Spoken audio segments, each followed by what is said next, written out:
শিশু সাংবাদিক সহ ৬০-এর অধিক হত্যার একদিন পরও ফিলিস্তিনের গাজায় চলছে ইসরায়েলি আগ্রাসন। আজ মঙ্গলবার ভোরেও মৃত্যু হয়েছে ১৭ ফিলিস্তিনির।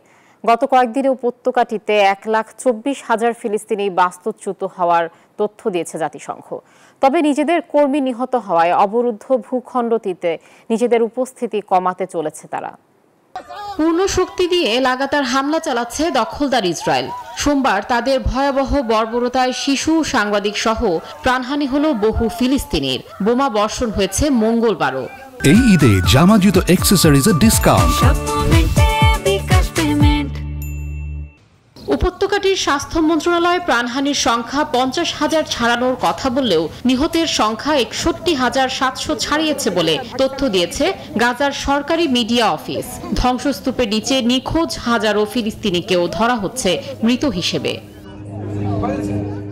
এরই মধ্যে জাতিসংঘের ত্রাণ ও কর্মসংস্থান সংস্থা সোমবার জানালো, দখলদারদের লাগাতার বোমা বর্ষণে পালাতে বাধ্য হওয়ার পর গত কয়েকদিন ধরে বাস্তুচ্যুত হয়েছে গাজার ১,২৪,০০০-এর বেশি মানুষ।